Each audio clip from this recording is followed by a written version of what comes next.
I'm Tabitha Rock. And I'm Sam Davenport. Born and bred in Melbourne, we live and breathe property, and we know the Melbourne market like the back of our hand. We've both been buying and selling real estate in Metro Melbourne for over 2 decades combined, and we've learned a few lessons along the way. Okay, Sam Davenport. We're back with the Property Culture Podcast. Do we have a jingle yet? Ooh, yeah. I never listen back to these podcasts because I'm one and done. I do. God, I love them. Well, actually, when people say that we've said something funny, I obviously then listen to it. I always want to hear my jokes back. Yeah. And when I giggle, how funny. Oh, so funny. Yeah. So funny. And when it makes me laugh like another time, I'm like, I know. It was a good one. Oh, Sam and I are actually pretty funny. Oh, sometimes, I mean, I don't want to say comedians because that's a real job. And we're not comedians, we're property advocates. But sometimes. It comes with a little bit of lols, you know? We've spoken in our 9 seasons of the Property Culture Podcast a few times on renovations, but I thought that we haven't spoken about it in a while. And in another episode, we'll talk about a renovation that I'm currently doing. Hopefully it's finished by the time we record the next one. But, you got 30 grand. Mm-hmm. You may live in a property or you may be purchasing a property. Where would you spend that 30 grand around the house? Yeah. What would you do to it? In what order? What's going to cost the most amount of money? I think let's flag that. Like, I just want to encourage everyone to just check electricals first and foremost. And if it's not got the right electrical box, get the hell out of there because there's some old copper wiring and it's going to cost you half of that 30 grand. Is that the price? Oh, it's probably the whole 30 grand, my Reno at the moment with the rewiring. Yeah. Well, just also downlights everywhere and jazzy lights here and jazzy lights there. Mate, you're strip lighting on the ceiling in your bloody garage, mate. Oh, how much is that? Oh, it just all gets absorbed into the one little invoice. I don't even know. But I mean, we've spoken about sort of the generic stuff of carpets and paints, but I thought we could get a little bit more specific because I think that there's like, through this renovation process, like even modernizing the light switches, and just making it a bit more modern, bit cleaner, a bit more slimlined, can make a big difference. Where would you start with 30 grand? I mean, with the switch, for example, it's like if you're going to paint the wall, you cannot put the old switch back on. No. You need to, if you're painting the wall, you've got to put a new switch and they're not much. Obviously, they only cost like a couple of dollars per thing. Obviously, that's around the whole place, however big your house is. But that's outlets and switches. So all the power outlets, all the switches. Obviously, we know that we're covering, and we're not going to talk necessarily too much about today, the paint, the carpet, and, the handles and the hardware and the tapware and the switches and all of those different things. We're assuming those are happening. You're coming in, you're going to update those things. That's a natural and necessary update. So now they need 60? 45. 45. It's gone from 30 to 45. God. No, actually, you should definitely. My one I've just done. Yes, talk. Under 30 on the knocker, Actually, it's 22. And you glowed up? Glue up? Glue up. I glue up.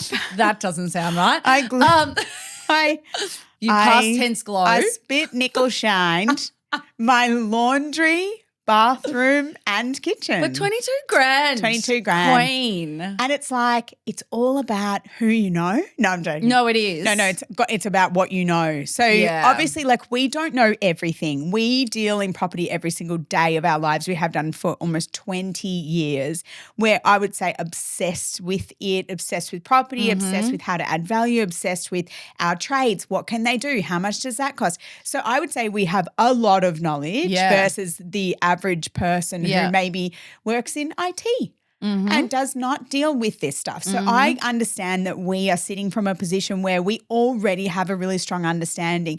And with that, I'll even say you work out very quickly how much you don't know still. Oh, yeah. Still. I am literally thinking about my powder room and thought, where do the tiles start and stop in a powder room? Hang on. Do they go all the way around up the back, up the sides, just a little skirting board height? How high is the skirting board? oh God, I've never focused on tiles in powder room. Yeah, of course. You know, because that's not what I'm looking at. What I'm looking Exactly. at about real estate. Real and it's so estate, funny. yeah. I speak to people and they're like, yeah, I love real estate too. Like I love looking at the photos. And I'm like, yeah, it ain't what I'm looking at. Yeah. Like that is 1% of my decision making when it comes to purchasing So real estate true. for people. So true. But yes, talk us through your 22 grand because actually that could have been a whole podcast really. Just talking through your glow up of your wet areas because wet areas are so expensive and that's what we say to people. I know. So my thing is that my new thing now, it was ever since basically 2020 where renovations have increased in value in terms of the cost of doing them. So now my new thing ever since then has always been getting something that was maybe updated or renovated in like the 90s or the 2000s. So it's structurally good, neutral and sound, but maybe a little ugly. So that is what I was working with is that blank canvas of neutral, little bit ugly. I would be honest in that the works that were done when they were done, the renovations that were done in the bathrooms, the kitchen and the laundry were done mediocre level of workmanship at best. And so in the bathroom, what was just an IKEA cabinet with the sink, the built-in sink and the shitty tap and the overhead cabinet, the mirrored cabinets and the shitty light that's half hanging off there, all of that got replaced. And so that you can just pull off the wall and the neutral tiles underneath run all the way under and all the way behind. So that's a bit of a factor is was it tiled around the cabinet or was the cabinet put on top of the tile? So that's a bit of a factor. But because IKEA cabinets and things like that, or all cabinets really, are usually a pretty standard off-the-rack size, 900, 1,200, 1,500, like it's pretty standard. So you just replace it like for like in size, but it's just new. It's got like nice soft clothes. It's got finger pull. It's got a nice piece of marble, beautiful marble that's just from an offcut of some small piece that was in the factory. I walked around the factory. You go to the stonemason, go and ask them to show you their offcuts that aren't being used or picked up by anyone. Mate, there's Calcutta viola. There's this, that, the other stuff that it's really expensive. But because it's a weird oval-shaped jagged piece that's left, no, they're not selling it. No one really wants it. The actual piece of marble that I got that did the bathroom and like a little built-in like side little sort of bar dining table in the kitchen was $300. Yeah, wow. Yeah, so it's like so that all got done and obviously like good new sink, good new tap, replaced just the mirrors, not the cabinet behind the mirror because they had like steam water damage on them and they were just a bit when they would open and close, like really shit to use and annoying to use. And the overhead light, just replace it with something that's more fresh and modern looking and like done. That room's done now. I think though what I could imagine happens to people is just decision fatigue with these sort of projects. So you go to these stonemasons, you go to the stone places and you've got wall-to-wall stone and it's all browns are white and whites are browns and you just don't know what colour you're looking at anymore. So how did you get around that side of it? Do you just have one Pinterest board and you go there and show them and just stick with this? So get inspired by the purple stone that looks fantastic, the green stone, you know, stay on track that way, or do you sort of you've got an eye for this? Like how does that happen? I definitely will always have an idea of what I want it to look like based on like scrolling on Instagram is probably my go-to. And then I create like a little folder that just says the name of the property and like just keep the stuff in there. Do that mindlessly for a period of time. Yeah. And then you go into the folder that you've created and you'll see a natural style that's coming through. So you go, okay, I clearly like that. I clearly like this. And then you start putting it together. I am someone who it's a hazard of the trade. I can't help myself but try and do things that are very sellable. So like I'm not necessarily doing things that I would do in my forever home. I'm always thinking about how to maximize the outcome. But that's what this conversation is about and this episode is about. Like yes, you aren't choosing the super expensive marble in this. We've got 30 grand. We need to be smart. Exactly. How are we doing it? And I think stonemasons and offcuts, that's actually a really smart thing. Yeah. Because stone makes the space feel elevated. Exactly right. So in terms of like the trades that got engaged to do this work that I did, it was cabinet maker, stonemason, electrician. Dun, dun, dun. 1, 2, 3. Let's say we also got a plumber. Okay. 4. 4. And we got a builder. No, so cabinet maker. So we did the bathroom. Obviously, he created the cabinet underneath, and he did drawings. No, I do the drawing. Okay. I know what I want him to do. Okay. So I just give him what I want him to do, and if there's any issue with it, then he's like, okay, this, that, the other. But right. I just it's pretty straightforward. It was just a standard 1200 cabinet. Like I just gave him the drawing, and then in the laundry, I wanted we've got to do the before and after pics of the laundry. It's fucking life changing. Whoopsies. Well, that's all right. Whoopsie daisy. Whoopsie daisy. Anyway, so this is an R-rated podcast, so we tick the little box on YouTube saying not for kids. We do. So close your ears. So May tells her friends all she needs to do is apparently sit in my car, and all the phone calls that come through over the loudspeaker, F this and see that and blah, blah, blah. And I just look at her and I'm like, what are you going to do? They're adults. You know, I can't do anything. Yeah, you're a child, so we can control you. Well, you shouldn't. Yeah. You should want a better life for yourself. You don't. I can choose, and maybe I choose not to have that life. Anyway, so in the laundry, it was just like a very small space and very awkward. There was a big trough which I used as storage. I never turned the tap on one time. Really? Very controversial that I've removed the trough and not replaced it, but I've removed it and not replaced it because what I wanted, because the two washer and dryer were one on top of the other, and then the trough. I've put them down on the floor side by side, and then I've done a beautiful bench that covers the whole thing, backsplashes up, and now overhead cabinetry. So overhead cabinetry, also cabinet maker did.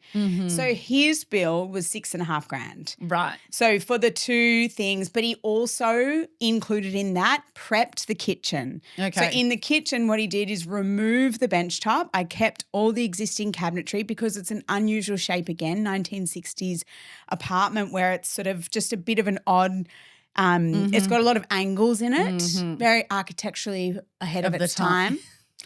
And so there was no point replacing all of the kitchen cabinetry. There's a lot of it. It would have cost another $12,000 to replace it. And I didn't see the value in that. I just wanted to work with what is like a warm beige color of the cabinet. That's very modern. Yep. And so he included in his fee, he prepped the kitchen for the stonemasons. So removed the kitchen benches, removed all the tiling that was all the splashback, and got that prepped and ready for them to come in. So then the stonemason comes in and I just did Caesar stone bench tops and splashbacks in the kitchen and the laundry, and then they did the marble in the bathroom and the side table, and their bill was just under 8 as well. Yeah, right. Yeah. This is what I feel can sometimes be helpful or a hindrance is the tradies giving their opinion on what you're doing and how you should do it. Like, did anyone comment about the removal of the trough and say that's a bad idea? Yes. And every person actually, I have learnt for sure, I don't need people's thoughts as much as maybe some people would prefer to have them. I don't really want them. I feel like personally offended by their thoughts if they're against mine. Yeah. And I also feel honestly like I know what buyers want. I feel really strongly about what I know buyers want. And so that's all I think of. So a tradie doesn't know what a buyer wants. I do. Yes. And so I'm cool with them telling me what they want or what they think. But what really threw me off through this process, because I was obviously interested in updating or refreshing or facelifting the kitchen but not replacing it. One of the trades came in and they said just wrap the bench top with porcelain. Right. Okay, never heard. I had never heard of No. that. So I start going down this train of wrapping the bench tops in porcelain. He was very convincing that that was what the right choice was to do. Also, I was replacing all the appliances. So I was going to have all new appliances, new sink, new tap, and wrapping this bench top because the backsplash was a white subway tile. It was sort of fine. Yeah. Anyway, as we go further and further down the track of that, the cost was nowhere near a cheaper option. It was pretty much the same. Yeah. But it was also that there was so much more work that had to happen than what he initially explained. Like, for example, the backsplash has to be like the tile's got to be jacked away or pulled away a little bit so it can slide under. And then what are we doing? We're replacing new tile with the old tile. I was like, no. So then I was like, okay, let's just do the tile. And then they're like, oh, we're just going to do it on top of the tile. And I was like, no, this feels like it's a half-assed job. Yeah. That's when I went into we're just getting rid of it properly and doing it the right way. I think a sink upgrade and a change to the sink. Like those old school ones that have the little like drain section, old school sort of, what I'm talking about. They've got to go and just do a refresh of the sink. Oh, yeah. That makes a massive difference. I know, but even in that, you've got to the hole is cut for the existing sink. So now we've got to do something about the bench top. Yeah. And then if you're doing the bench top, you should do the tap. And then it's like, how is the bench top meeting the splashback? Is it, what is happening? Yeah. So, it's just – it can definitely snowball, but, I get really hyper-focused on making sure you don't let it snowball too much because of the resale situation. I'm like, I've always got one foot out. Yeah. Oh, God, that's not a good place to be. But how did you get all these contacts? Like, did the kitchen guy know the stone guy that knew that, girl – how did you go about sourcing that? Yeah, so I always ask people for, who should I use for this? So we've got our builder who we always use, who's obviously been on the show before, Mark Callender from Matcon Developments. It should be Constructions. Matcon Developments. Matcon Constructions. Yeah, yes, but he's always been planning to do developments too. Oh, right. Okay, there you go. I always ask him for who he thinks I should use, contact name from him. I always contact that person. I always get them to quote. And that always feels like a good starting point. Baseline, I know they're very trusted. I know they're the right people. And then I go off vibe, man. I'm very intense on like, I don't want your vibe in my house if I don't like it. Yeah. Like I really feel that. It feels really important to me to have the people who are working on my space I live in. I want that to feel like they've put good energy into it. They better touch that crystal before they walk in the door, girl. Amen. And if it shatters, get them out. Get them out. And so then I'll just ask, obviously, other people around me. So Venton, my trusted advisor of my life, my handyman. He's our emotional support blanket. Oh, we're in love with Venton. He doesn't know it, but what are we going? Buffet? Yeah, no, all you can eat Korean barbecue. Yes. All you can eat, Sam. As much meat as you want. I'm like, mate, I don't want to eat that much meat. How much can one eat? I'm going to get the sweats. I'm like, how much meat can you have? What location are these places? I've never seen one in the inner city. They're not in inner city. Are they in? No, they're far northeast. Yeah, I was in northeast. Oh, northeast. Well, like. Or southeast. No, not southeast. Okay. Anyway, we'll find out. He's told me where it is. Trusted advisor Venton. We've got to go together. So I always ask Venton for his guys as well. Yeah. And then his guys introduce me to their guys and then their guys. And I make a real thing. I always want to meet them in person. I just think that's important. I want to feel like we can work together. Oh, I just had a plumber at my place and he was like, oh God, that's going to be expensive. Oh, God, that needs to be a bigger that noise, you're out. Yeah. I'm not sure that he did exactly that. Heavy breathing. He was though. Hands on hips, on the forehead. This is pretty difficult. Okay. Yes. What's the fucking solution? Yeah, exactly. And also, like, if you're not a solutions-oriented person, I don't want you. I don't want you in my space. I can't. It's not how I operate. I don't know plumbing, and so when you're, I don't know what to do. Puffing. I know. The worst. Yeah. Anyway, now I've got a fabulous plumber, and he's a very can-do man. And he had his apprentice there the other day, and I said, "See this guy? this is what you want to be. You want to be following in this man's footsteps. Just everything, just quiet, calm, not a problem, Tabitha. Yes. Yes. Okay. I will say it's just come to me as well is with the things like the appliances and the sinks and the taps, Facebook Marketplace. Yes. All of it. Okay. So you will find all you got to do is just commit to that process and then just know that at night you're going to have your little list of things you need, which is the cooktop, the sink and the tap, right? Mm-hmm. So those are the 3 things you're looking for in Marketplace. You've got to know what size you need them. Yeah. Know your specs for sure. Don't contact, is this available? Unless you know that it's the right specs.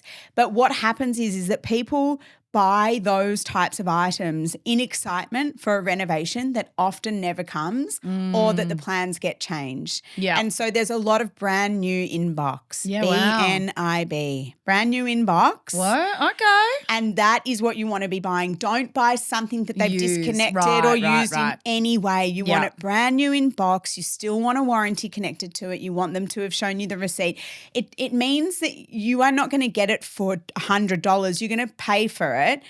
Let's say, for example, the cooktop, right? That was $1,900 brand new and I got it for $650. Amazing. And that is brand new in box. Yeah. She just never ended up installing it. She's like, we ended up going electric. I'm like, yeah, it just totally happens. Yeah. The sink, you want to know exactly what size sink. One of the key factors is about sizes. I reckon when you get the size wrong, it ruins it makes it look like an amateur's done it. That's where the value of interior designers, architects, all of that, they come into play. They know what works. Yeah. And so you've really got to make sure you're across the sizing of things. But I just feel like you can get so much information off Instagram and TikTok around sizes. How high should my toilet roll holder be off the ground and how far away from the toilet bowl? It's all on there if you want to find it. I'm also very controlling. With the toilet roll holder the other day, I sat on the toilet and I pointed where I wanted him to drill. Wow. And he put a little mark there and he goes, okay. I was like, that's the Don't spot. give me 900 millimeters. I want Sam Davenport millimeters. Whoa. I was like, wait, backwards. Back here? I was like, no. Here. Yeah, right. Shoulder, you see my shoulder? I'm relaxed. Well, we actually had a conversation about buying a toilet. You told me to go to the shop and sit on them. The toilet. And I said, I was in the shop sitting on them looking this poor saleswoman in the eyes. And I felt incredibly uncomfortable. I'll bet she didn't. She sees that all the time. No. Did you have high heels on? I named it and I said, are you as uncomfortable as I am? And what'd she say? She's like, no. Was this at Sunlight? And then I wanted that's a family-run business. Well, Shout out Sunlight Bathrooms and Tiles. Yeah, out in Moorabbin or something. Yeah. But I wanted a rimless, and then I didn't like some of these holes that came off. It's a big thing shopping for a toilet. You've got to look at them, think about it, sit on it. What is mind-bending to me is some of the options that are available. When you sit on them, you're like, this is not at all in any way a toilet that people should be ever buying. It's so uncomfortable. Some of them you think you're going to go in it. Yeah. Well, one of them was too low. Too low. They can be too low. They can be too small. But they can be too wide. Why are they changing up these sizes? There should be a universal size for a toilet. That's what I'm saying is crazy, is how different they can be. That's why you've got to sit on them. Okay, getting back to our topic. So maybe change your toilet. Yeah. I'll go one better. Toilet seat. Yes. So my toilets are passable. They got also updated in that renovation that got done in 2007. They're totally passable, but the seat was one of those ones that slides. Oh, no. Oh, yeah. So you go to Bunnings, $89. It seems crazy amount, but it's a very good soft close, amazing looking toilet seat, right? Get that attached and that has changed your life. Yep. Call up Benton. And the value of your bathroom. Yes. So because it looks like a new toilet. What do you reckon Way said to me, my electrician, when he comes in the other day? Did you get a new toilet in here? Just a seat, Way. Just $89, $69, which I thought was insanely high. Really? Mate, I was like, 18 Bunnings, I always think everything's going to be $2. Oh gosh, no! I feel like I walk out of Bunnings and I've just dropped $250. Oh, well, 89 and that was on a freaking toilet seat. Yeah, true. Anyway, true. so toilet seats, tabs, all those things. With the appliance conversation, I know you say Facebook Marketplace. I'm not a Facebook Marketplacer. But what I did do is I just had about 14 tabs open. Bingley, appliances online, bloody this Harvey Norman. Yeah. And I just waited, refreshed, and also Google reverse image was a great tool. So I put what I wanted in and it just popped up with all the options of how you can buy it. Or reverse image on something I like in terms of a tile. Yeah. That's great. Yeah. And you go and you look, and this is bad, like not that the CEO of Harvey Norman listens to this, but you go and you look and you touch the one in there, but then you buy it on appliances online. Is it not the same? Well, the business of the way that appliances online run is a 10 out of 10. It's the smoothest process you can ever have. Disconnect existing, reconnect new one, take away old one. No, I was going to say we're not meant to isn't it Harvey Norman that took all that money during COVID that they weren't entitled to from our Victorian government? Not across it. Yeah, well, anyway. Yeah. Okay. 30 grand. So all of that was below 30 grand. And then you go into like obviously cabinet handles and stuff. Yeah, and, toilet roll handles. It's the 1%ers that absolutely make a difference. Shower heads. So my shower is existing, new shower heads in both. Shower. Where did you get them from? Sunlight? Okay. Because I got them from ABI Interiors in Hawthorne. ABI's beautiful. Great. Yeah. And really good little How much showroom. Was the shower head? I have $250 or something. I have no idea. Oh, cheap. That's maybe cheap. $450. Yeah. I mean, what did you get? Just an overhead? No, because you told me I need to water my plants. With the handheld shower thing. She's got to shower the plants. Yeah, so everybody got to give them an actual shower. I'm actually going to send this episode to clients of mine because they sold their property off market, so I didn't see, and so they sent me a photo of like how they live, which is quite interesting because you never walk through clients' houses. She is a plant whisperer. And so then I had to send her my 2 dead plants that I'd recently purchased after killing the other plants that my cleaners have then taken and revived. Oh, yeah. And she wants to show me. I'm like, it's a whole situation. It's not for everyone. But anyway, just do flowers. Yeah, I know. But anyway, I'm going to new leaf with my new shower head that comes off. My plants are going to be all right. But just once in a blue moon, not super regularly, just a nice shower once in a while. But so the other thing that I forgot that I told you, now this is where you pull the thread. So the shower screen in the smaller bathroom is black, matte black, and it's the only thing in the entire place that's black. Everything else is brushed nickel or clear or whatever. I love how we're looking at the producer in the room, look at us, tell us you understand our stories. And he's like, no, you guys are crazy. But it's this massive thick, and it's a small bathroom. This secondary bathroom is a very small bathroom, but it's got a nice big shower. So actually, if you want to do an everything shower, you go there. I actually said everything shower to some friends I was away with, and they're like, "What?" And they're gay boys, and I was like, "Oh, mate, where you do everything, shouldn't you? I mean, if there's anyone." Anyway, so that I'm getting replaced with nothing is ever railless or whatever unless you're doing a frameless, unless you're doing a freestanding piece of glass, which I can't do because it's got to have a sliding door. Anyway, that's going to get replaced.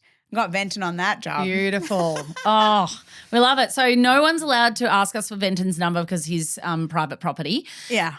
But find yourself a Venton. Lots of clients.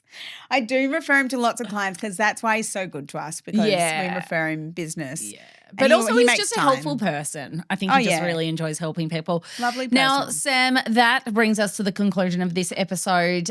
We don't have an F, marry, kill because we just I think want we're to leave. transitioning away from it. Yeah, potentially. So when we first started this, F Marry Kill was hot property. It was Luann de Lesseps, we were all about it. We were so excited we came up with the concept. Well, copied the concept. Definitely copied the concept, but it's dated now. Okay. I This think is I just want to officially we're move done. on. Yeah. Well, there might be a few podcast episodes that we've stuffed up and we're getting them behind this one. Yeah, because we film these in a big Anyway, Anyway.